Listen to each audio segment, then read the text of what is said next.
What's going on, everyone? I'm sure you can read, so I'm not even going to bother with the introductions or the title of the video. The fact that you clicked on this video in the first place proves that you have the mentality to improve and actually get good at the game, and thankfully this guy is about as in-depth as it's going to get in terms of duo showdown. This video is more or less something I've been working on here and there since quarantine started, but until recently never had a reason to really finish it.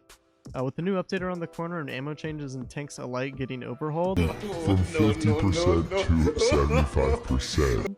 I think would be a good time to teach and invite new players into the duo skill set and how to truly quote-unquote go pro in duo. Most of the information in this video is what I've been learning for the past 4 years playing this mode, as well as large amounts of advice from other world record holders who originally taught me how to truly improve the game mode and get good. Some qualifications I have and achievements I have is, first of all, I'm a beta player. I've been playing since 2017. I've peaked number 4 in the US and number 71 global in March 2020. I had the world record Carl for about 6 months as of recording this in June 2021. I am the X-World Record Jackie set in April 2020. I am the 2-week season NA trophy record holder and the top 10 highest single brawlers, as well as Carl ranked 35 8 times, Brock ranked 35 3 times, and 16 ranked 35 in total on my main account. I am no means a pro player at all. In fact, there are many better players than me, but I'm definitely not entirely trash, at least when it comes to duo showdown. A couple of y'all may be asking why am I making this video, and the primary reason is how few really believe me when I say duos is a lot less RNG than you think. There are actually a surprising amount of factors that are in your control to become a better player and win more consistently. A brief list of some of these topics to improve on consists of aim, positioning, game sense, mindset, time investment, teamwork, communication, flexibility, consistency. It all has to do with improving and getting better at it, and all of these factors combined will improve your win rate significantly. I'll also be going further in depth on each one of these concepts later, but you know, we'll get to that. So yeah, it just frustrates me to see that players don't think they can actually improve any further or are incapable of getting a rank 35, as well as hopefully potentially curb the toxic teaming duo meta that we're having to deal with right now, showing players how to actually improve instead of resorting to spinning, which is you know, it's for stinky clown losers. We hate them. All right, so with the overview finally out of the way, let's get it.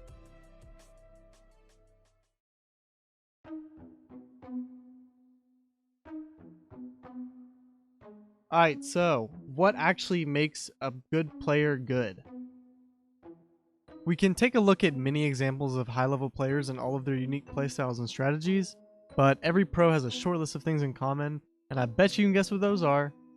Yeah, that's right, it's the short list that we mentioned earlier, believe it or not. I know, crazy. Yep, it's come back to haunt us. But seriously, if you even attain to go pro or simply improve, having these core fundamentals memorized and completely understanding what they are is a must. Another thing I feel I need to mention is that I'm not going to be holding your hand through this guide. This guide is more or less me teaching you how to teach yourself. A lot of these methodologies are pretty high level and won't be as easy for not as skilled players to understand. It's more of a guide for already decent players trying to really get to the next level. These are actually the same methods that Overwatch League coaches use to train their players, that I was lucky enough to learn from other pros I talked to while playing the game. A lot of these ideas aren't really new or anything, or nothing I came up with, but I'm just translating the most effective methods to Brawl Stars. Because of these ideas, it completely reapproached how I improved at anything in general, and specifically video games, and I would give a large part of this to where I am today in terms of, you know, world record Carl, hee. Alright, final thing I need to clarify before we can actually get into this, but I need you to drill this into your head. Absolutely drill it into your head. Remember it any way you can, okay? So, what is the one thing you can control in the game? It's yourself. Whose fault is it that you lost the game? To yourself. Does blaming your teammates help you improve? No, it doesn't. Blaming your teammates is absolutely, positively useless. Sure, okay, the Tara wasted her pull 4 times and died, and your primo teammate jumped into the gas the entire game. Okay, sucks. But you can't control your brain-dead teammates. Blaming them does nothing but waste your energy, puts everyone in a bad mindset, and tilts you. It is never the random's fault. Sure, it can be the random's fault, but it's never the random's fault. I'll go into this more on the mindset portion of the guide, but it's very important to have a brief overview of it. Alright, cool. Hopefully you've either taken a screenshot or memorized that entire last frame, because a lot of this guide and any kind of improvement in anything kind of relies on it. Once you have at least a vague idea what each of the categories means, go turn on your screen recorder and find a game. Take your first loss and review it. You're not allowed to cherry pick losses. Cherry picking losses proves a fixed and stubborn mindset that shows you blame your teammates, which is the opposite kind of mindset you want and the direction that we want to go in. You also can't learn as much from watching wins compared to losses. Knowing what went wrong is way more valuable than knowing what went right. You perform only as good as you do in your worst. After watching, possible multiple times, rate yourself. For the sake of this guide, I'm going to use the 0 to 3 system. Level 0 can automatically be ruled out, since simply understanding and knowing what the topic is and that it exists is already level 1. We talked about what makes good players good, and the traits you need to have, so you should already have at least a 1 in every category mentioned. First topic, aiming, the most controlling skill set that makes a player good. You can aim well and you can hit your shots consistently, you're arguably a good player. So level 1 in aiming would be that you know that having a good aim is important, but despite that, you still auto-aim and cannot hit shots consistently. Level 2 is you have the ability to hit shots consistently in-game and can read movement patterns occasionally, but you still can't get it all the time, and a lot of players are still able to dodge you. And number 3 is has the ability to hit crucial shots in-game and read movement patterns consistently. So this means you're very consistent at it, you're definitely better than the average player.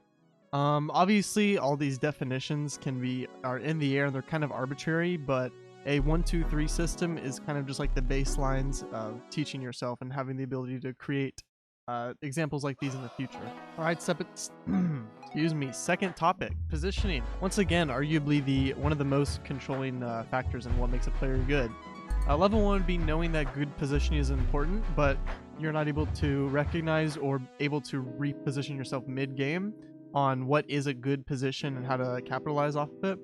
Level 2 is understanding what good positioning is and spots that are good. For example, bottom left on 1000 or double trouble, fantastic position. Certain spots on very rotation based maps such as Forsaken Falls and Thousand Lakes. Positioning in level 3 would be you're actively able to reposition yourself mid-game depending on the scenario. For example, if you're getting pinched by 2 teams, you can see an opportunity with Dynamite to jump across the bridge because there's no teams on the left side of the map on 1000 Lakes. So Gamesense is kind of one of those things that's kind of hard to define, but as most players really know it, it's just knowledge of the game. So level 1 would be, obviously you know the strengths, the weaknesses, and the abilities, such as the super gadget and basic attack, but more than that, you have a pretty basic understanding of it. Level 2 would be understanding the concepts such as super saving, when not to waste supers and gadget, composition, synergies, etc., etc. And level 3 would be you're able to predict the enemy's attacks, supers, gadgets consistently, and you're able to recognize enemies that are out of position and punish them for it. So level 3, obviously this is being able to kill like teams very, very rapidly and being able to notice when one of the 2 steps out of position, you're able to capitalize on one of them. Say you're playing a max pick falls out of position 1 second, uses a gadget. Okay, he's immediately out of position because his gadget's on cooldown. So stuff like that. Mindset is, in my opinion, the #1 thing to do with improvement. Maybe not in Brawl Stars because obviously aiming and positioning exists, but mindset overall and in general has the most to do with improvement overall. The first rank would be thinks mindset has nothing to do with your rank. You don't get tilted, you don't get affected by tilting, you get angry easily, you blame your teammates. Bad, terrible mindset. Level 2 is that realizing mindset correlates to rank, but you're not able to actively practice it. So you're still toxic, you still tilt very easily. If your random shoots you or gets mad at you, you get mad back and will throw the game. Level 3 is that you have a healthy, self-critical, self-assessing mindset. You're able to ignore randoms who make bad mistakes, who are out of position, who die a lot. You don't get tilted by your bad randoms. You're non-toxic. You have a growth mindset. You'd rather learn from mistakes instead of getting mad over them. That is a healthy mindset, and that's what you really want to have. So for a lot of people, these next categories are pretty free. It's mainly just the roots of what makes up, well, like what you need to practice of strategy and what makes a player good. So the first one's time investment. Obviously, you need to practice and invest time in the game to get any kind of good at it. So level 1 would be you invest barely any time, mostly very casual players. Pushes to 500 and then stops. Only pushes like below 500. Number 2 would be has free time and invest it into Brawl Stars. Although you may play mini games at once, so you play Brawl Stars, but it's not your primary game. You know, it's just one of those things you do on the side occasionally. Just get the tokens, just do the quest for the day, and you're done. Number 3 would be plays a lot, actively practices, and takes some of these methods into play. You do VOD reviews, you watch your own gameplay and see what you're able to fix with retrospect. The power of retrospect is so powerful, and being able to see what could have happened, so good. You also watch pro players, you watch YouTube videos, and you play the game a lot. This is probably a lot of people that are watching this video, because if you really care about the game and you actually want to get better, obviously you're going to be wanting to play the game a lot. Teamwork, it's probably pretty free for most people here. I mean, teamwork is pretty self-explanatory, but at the same time, some people understand the basics, but really don't understand how powerful playing as a team, especially in duo, can really work. It really mainly depends on comps, but you know how that is. So level 1 would be you play the game like a lone wolf. You run away from your teammate. You go off and do your own thing. Don't really care if you die. You often die alone, both in game and outside of game, and you have no composition or synergy. So this is usually playing with randoms that you can't control comps with. But I'm assuming most people don't really play with randoms if you're watching this video. So rank 2 would be knowing basic composition synergies like Gene Max, Max Tick, Bell Byron, and you understand what makes them so what is so powerful about their synergy and why they work so well together. Level 3 would be constantly tries to work with their teammates, and their plans that they make usually work out. Tries to create strategies with their teammates on the go, and oftentimes these strategies succeed, and you're able to win the game because of them. So teamwork's one of those things. Obviously, you learn more as you play the game, but this is just a good baseline for it. Communication, once again, relatively free for some people. So level 1 would be you never use in-game chat or you voice call. Neither. You don't communicate with your teammate at all. Once again, this is usually playing with randoms. Number 2 would be uses game chat, but you don't call. So you're able to tell your teammate what to do and make plans inside or outside of the game, but when it comes to callouts and active plays, you're not able to do that. Level 3 would be effectively makes callouts that are accurate and makes plans with their teammates throughout the game. So obviously you're in a voice call on Discord, whatever that is, and you're making plans as you go with the game, adapting to what the game has. Communication can be really valuable, especially when your opponents are actually high level. If you're playing against randoms or people who aren't very good, callouts doesn't really matter that much. Against other good players, matters way more. Flexibility is another one of those things that should be pretty free for all of y'all, just because of how Brawl Stars is designed, and the trophy system is based off specific brawlers instead of an overall system. For example, in games like Overwatch or League of Legends, your SR or skill rating or whatever is overall, so you can play whatever character you want. It just gradually goes up. So this would encourage more one-tricking and more people maining certain characters and really not expanding the variety. Brawl Stars has the trophy system, which naturally encourages players to try out new brawlers, as well as the quest system, which once again it encourages you to try out new brawlers and experience their mechanics. So naturally, most players should be pretty flexible. So level 1 would be you can only play a few brawlers decently. So that's like 4 you can play decently. I don't know what I would consider decent. That's pretty arbitrary, but I would say like 750 or something. Flexibility level 2 would be you can play multiple brawlers decently. Multiple. So you can play a large cast decently. You don't have to play everyone decently, but I would say you can play like 30 of the brawlers decently.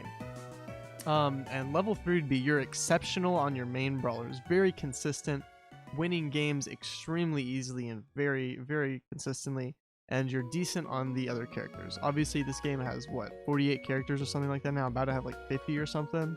You don't need to main everyone, you just need to be good on a few brawlers. Why be like an average Joe at everyone when you can be a god at a couple? Like, consistency. So You know, consistency is how much you're how What you do you well, you know, I'll just explain it. So level 1 is you're very inconsistent. You either throw the game or you barely earn your spot in the team. So I mean, whether that be camping in a bush or, you know, killing yourself for cubes, or you miss shots very often, constantly out of position, not very consistent. You lose more than you win.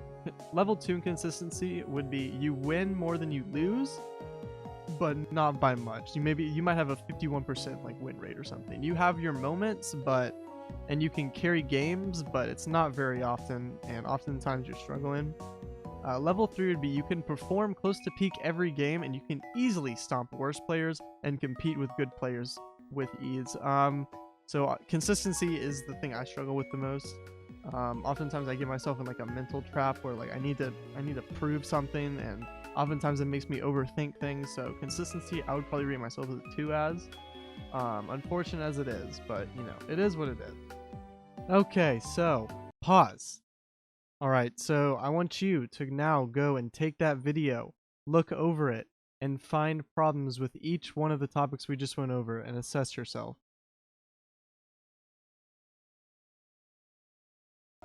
Alright, so now that you're done assessing yourself, this little chart I made in Excel is it's a pretty good representation of the expectations I have of players when they're playing at that trophy range with a specific brawler.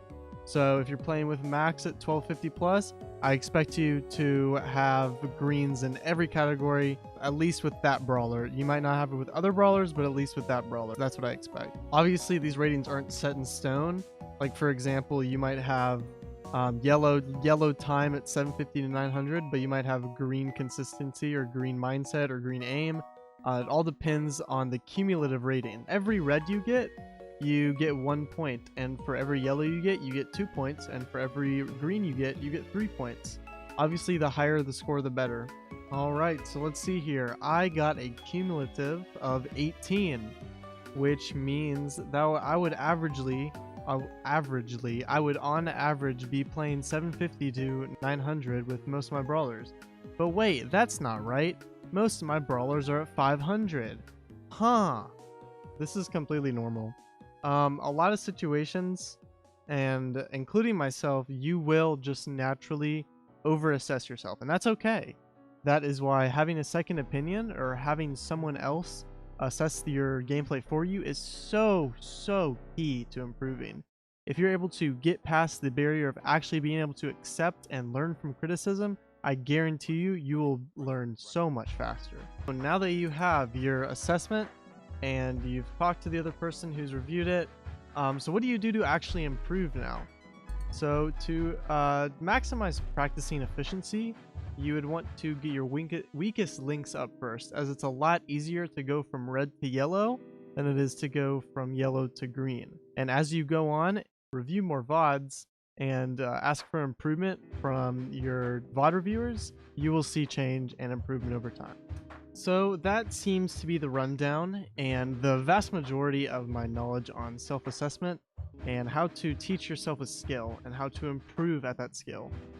Like I said before, most of this knowledge can be applied to basically anything in life, quite honestly, that requires an improvement, but this is more shaped for, you know, Brawl Stars stuff. Part 2 coming soon, y'all. I'm not entirely sure what topic I'm going to cover, but I'm glad I could get into this because this is by far the most important part of improvement, and if you take these practices and use them, I guarantee you eventually you will be a pro.